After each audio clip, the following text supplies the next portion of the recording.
wujudnya sihir dalam kehidupan manusia. Ketika dahulu Allah utuskan malaikat, maka mereka ajaklah ilmu yang apa yang dinamakan sebagai ilmu sihir. Ajak supaya, itu ulama kata, mempelajari ilmu sihir hukum dia harus, tapi beramal dengan ilmu sihir adalah haram.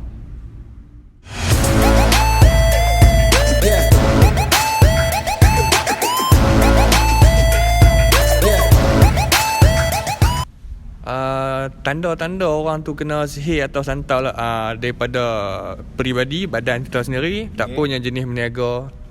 Selalu kita sinonim dengan santau ni meniaga lah kan. Buka kedai kena santau, orang tak mai lah, orang tak nampak kedai. Lagi tu diri sendirilah. Tiba-tiba ada kacau, kau nampak apa-apa. Macam mana tanda-tanda kena sihir? Tanda-tanda terkena sihir ada 20. 20. Ambil nota. Tanda-tanda terkena sihir ulama sebut, antaranya disebutkan di dalam kitab As-Sarimul Battar. Ni cerita tentang sihir, ataupun kitab lebih besar lagi As-Sihru Was-Saharah. Cerita pasal sihir ya dalam ni. Bukan cerita pasal jin je, tapi cerita pasal sihir. Banyaklah kalau nak selongkak semua dalam kitab-kitab macam ni kan. Tapi saya sebutkan ringkas santai-santai je pada pagi ni. Tanda-tanda terkena sihir, pertama lemah badan. Tiba-tiba jadi tak larat, jadi letih. Tapi jagalah, tak semestinya semua tak larat tu adalah sihir. Kalau kecil manis pun tak larat kak. Betul. Kalau gula kita badan naik tinggi, gula tinggi pun jadi lemah kak, jadi tak larat. Itu kena check lah. Check apa ni kita punya gula dalam badan. Jadi maknanya kena check dulu beberapa benda. Tapi kalau duk check macam-macam, masuk macam-macam mesin MRI lah, MR2 lah, ada MR3. Macam-macam MR lah, ada apa nama CT scan lah, kampung scan lah. Tadi CT scan? Dia ada kampung scan lah, kan, dia ada ulu scan lah, macam-macam scan lah dah kena buat kan. Tapi dia awak lah, tak tahu lagi penyakit awak lah, jadi tak larat. Jadi letih sangat badan. Kemungkinan setelah kita dah makan ubat, setelah kita dah buat macam-macam, tu duk letih, duk jadi tak larat. Kemungkinan. Dan pergi juga jumpa doktor kata tak tahulah, tengok sihat, okey ya. Ikut apa yang kami punya ni, tak ada apa masalah pun dalam tubuh badan. Kemungkinan pada ketika itu, saya kata kemungkinan, kita tak boleh confirm. Kemungkinan itu salah satu tanda yang ulama sebut badan kita jadi lemah. Yang keduanya, semua benda yang saya akan sebut ni kita kena cek dari sudut perubatan moden dulu. Maksudnya kita dah duduk di zaman moden, ada benda yang kita boleh cek. Pergilah cek apa-apa alat sekalipun di hospital, pastikan doktor tengok kita dah cek dah apa semua, kita dah makan ubat dah apa semua. Tiba-tiba nombor satu dia kata tak ada penyakit apa pun. Yang kemudiannya tak ada masalah apa pun, tak ada benda-benda yang agak boleh membawa pada tu. Tapi kita tiba-tiba ada benda-benda lagu tu yang tak tahu daripada mana punca, sumber dan sebagainya. Sebab dia, maka kita kena berhati-hati. Kemungkinan ini daripada sihir. Pertama, lemah badan. Yang kedua, tak ada selera makan. Kena tengok ke markah lari ke, bini lari ke, pun tak selera kak, jangan buat main. Markah lari duk fikir tak habis, awak dia lari, awak dia tak suka kat aku ke, hitam sangat ke aku. Contoh lah. Jangan terasa nak. Kita sama. Okey. Kan dia tak selera makan, jadi tiba-tiba terus susut berat badan kan. Apa lagu ni orang kata, "Weh, ni kena sihir kot." Tak, cek dulu. Kan mai pada mana, lepas tu tampak dah macam-macam, kita cek. Weh, pelik ni tiba-tiba duk susut. Kok kena thyroid ke? Kalau hyperthyroid kita akan jadi kurus. Kalau hypo kita akan jadi gemuk balik. Kita kena tahu. Maka kalau tiba-tiba kita jadi kurus, itu kemungkinan kencing manis pun boleh kurus. Mungkin. Pun boleh kurus. Sebab tu banyak orang kencing manis, dia bagus main shendo ni tiba-tiba. Kena jaga. Okey. Kemudian muka pucat lesu.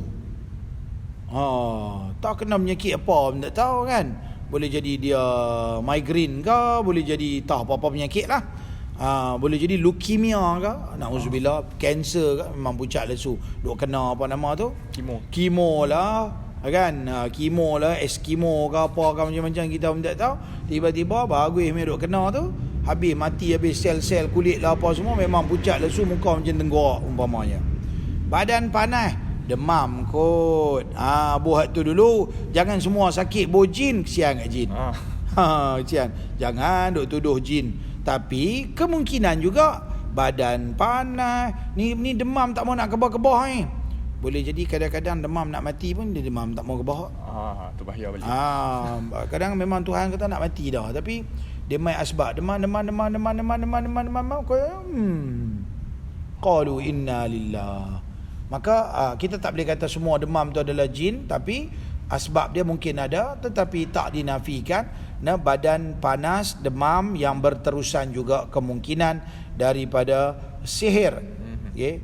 Menangis tanpa sebab munasabah. Kira-kira sat-sat nak menangis.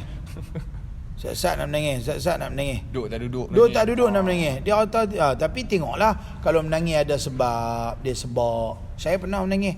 Masa tu saya mengaji pondok kan, saya duduk sorang-sorang. Masa tu saya umur tak ingat berapa, 18 ke.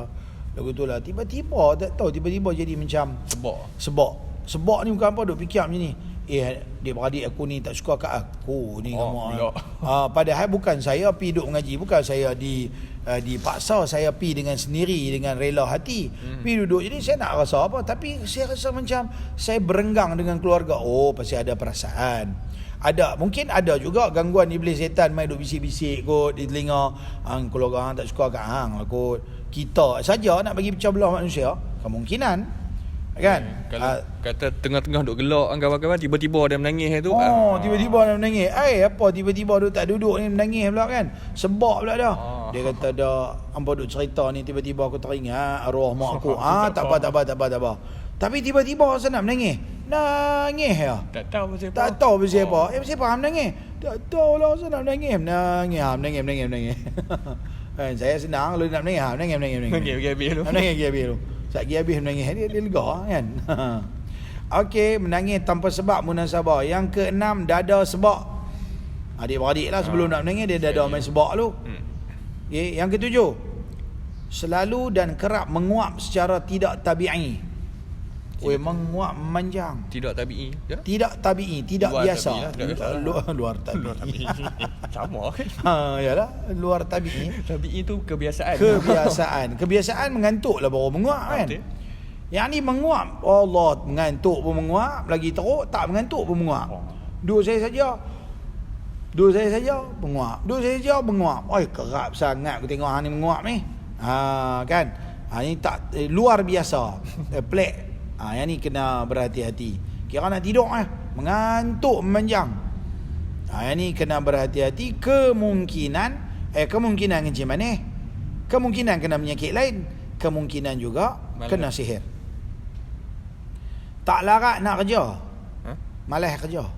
Tak suka pergi kerja. Kerja apa tak mau. Dia ada kaitan dengan tadi menguap. Bila menguap kira nak tidur, badan lemah, lepas tu menguap, lepas tu kira nak tidur, lepas tidur, lepas tidur. Tu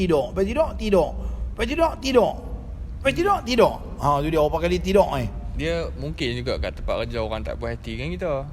Mungkin juga. Jadi, kan? Mungkin juga. Sebab dulu masa Kelang dulu ada juga kes macam ni. Dia nanti insya-Allah, tapi saya rasa kita pernah sebut dah sebelum cerita Ain. Ain pernah. Kita sebut. Dia ada kaitan dengan Ain. Ain ni dia adalah lebih kurang macam sihir juga. Pandangan mata. Simptom tu dia, pandangan mata ni simptom dia lebih kurang sama. Ain dengan sihir simptom dia sama. Yang penting orang dengki, hasad dengki, orang meluat tak suka kat kita, orang tengok amboi dia ni baru main kerja di sini, baru kami lama tak naik pangkat pun, tahu dia ni naik pangkat. Bagi saya macam ni ya, rezeki masing-masing ya. Dah hang bodoh tak naik pangkat dia. Orang lain pandai, orang lain bagus, rajin, kerja gila-gila, naik pangkat. Hang dalam balok, lepas tu kira duk curi tulang apa semua, tiba-tiba nak suruh naik pangkat. Rezeki masing-masing dalam dunia. Kadang-kadang ada orang mungkin handsome, cegak tu naik pangkat. Buat macam mana buah berkenan kat dia? Buah tak berkenan kat kita yang tak apa nak cerah. Tak apa nak cerah. Dia. Nak buat macam mana kan? Jadi suka tak suka orang meluat kat kita, tiba-tiba orang duk tengok kita kerap, duk jeling-jeling sambil-sambil. Walaupun dia tak jeling ekor mata, tapi dia tengok apa ya. Dalam ya tu duk geram kat kita. Dia ni tu dia. Tiba-tiba kita demam ya, tiba-tiba ada masalah ya. Berhati-hati, kemungkinan kita disihir ataupun terkena ain. Kemudian tak larat kerja, rasa berpusing-pusing, berpinau-pinau. Tapi kena jaga, takut kena penyakit vertigo. Vertigo dia punya air di telinga dia tu tak balance, menyebabkan dia rasa nak pening. Itu pun satu hal. Yang ni bukan vertigo, yang ni cek dah apa semua stabil apa semua, timbang ayak pun semua okey ya. Tiba-tiba rasa duk pusing awak, ni rasa pusing-pusing ni, rasa macam nak pening. Kemudian rasa sakit-sakit badan. Tiba-tiba rasa sakit tang ni, cek, scan apa semua tak ada. Tiba-tiba rasa sakit badan tak mana-mana. Kemudian sakit kepala serta bertambah sakit bila diruqyah. Sakit sangat kepala, tapi bila kita petak tangan ni baca a'udzubillahi minasyaitonirrajim, dia tak tahan. Dia bersilat lah. Dia bersilat. Bukan saja dia buat-buat, tapi dia rasa ya Allah berdenyutnya. Tu dia, memang dia rasa bukan dia buat-buat. Kadang-kadang ada juga pengaruh televisyen, duk tengok-tengok menjerit. Sebab tu saya senang. Saya nak berubat, saya kata, kalau kata kak ni main nak berubat, kak jangan menjerit lah. Ni saya letak tongkai kayu sebelah, jerit saya katok dengan kayu. Tak jerit pun. Tak jerit pun. Semua tu saja orang kata apa tu? Biat. Tengok orang buat dia pun nak buat. Tengok orang jerit dia pun nak jerit. Tengok orang histeria dia pun nak histeria. Padahal senang ya, berlambak orang saya berubat.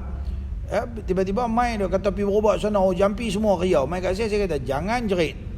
Kawal diri, jangan jerit. Boleh jerit saya katok. Habis-habis koman saya bagi dengan saya main serban ni. Jaga jangan buat main serban saya ni. Sekali lagi saya pukul dia jadi tongkat. Gempak lebih sikit kan. Tak ada pun dia keluar api. Lepas tu tak ada apa alhamdulillah. Tak jerit, tak apa, duduk relax ya. Okey lah, yang boleh kawal tu. Tapi kadang-kadang betul-betul dia kata, tak Ustaz baca tu tiba-tiba berdenyut kepala, rasa macam nak pecah. Kemungkinan rasa nak muntah ataupun selalu muntah. Kadang-kadang sampai muntah keluar macam-macam. Ada sampai ada yang saya pernah jumpa kes orang perempuan, minta maaf cakap, sampai dia pakai pad keluar macam-macam ulat-ulat gonggok tu. Macam tu keluar. Kata kita pun tanyalah kan, kot ni dia memang ada penyakit apa kot? Memang ada apa orang panggil, ada benda. Kita buat kajian kan, suruh dia pergi check doktor kat mana tahu ulat gonggok penuh dalam perut ke? Check dululah kat mana pun lah. Kan? Piduk belah piduk belah ulat gonggok dalam perut ke, belah lintah dalam perut, kita tak tahulah. Tapi itu benda-benda luar biasa lah pakai. Dia kata pakai. Tambah-tambah bila ruqyah balik-balik pakai pad, keluar benda-benda merepek. Kadang-kadang kalau takat keluar darah haid, darah keluar berketui-ketui, itu normal bagi orang perempuan. Sengah-sengah kadang-kadang dia keluar. Tapi dia kata yang ni pelik Ustaz, seumur hidup tak pernah keluar darah ketui macam daging melambak-lambak Ustaz. Tu dia. Ini damai luar biasa. Ni antara benda yang kita kena ambil take serius lah. Badan menggeletar sendiri, tiba-tiba main ketak. Lebih-lebih lagi bila kita ruqyah, tiba-tiba dia ketak macam Parkinson. Parkinson dia main lagu tu pelan, ini ketak main lagu tu. Okey. Kemudian kena apa-apa penyakit secara mendadak dan tiada ubat. Tiba-tiba ya kena, tak ada ubat. Allah. Doktor tak tahu. Yang ni dia antara tanda. Kemudian gemetar hati dan rasa takut. Jantung duk-dap tiba-tiba. Tapi kena tengok juga, boleh jadi tak cukup tidur, tak cukup rehat, makan silap, makan benda-benda yang boleh menyebabkan jantung jadi pam laju. Kena tengoklah. Saya dah abang tadi dah. Pegang tadi pun. Pegang tadi pun. Pegang tadi pun. Berapa banyak angin dah. Koma. Baik kerja dunia, baik kerja akhirat.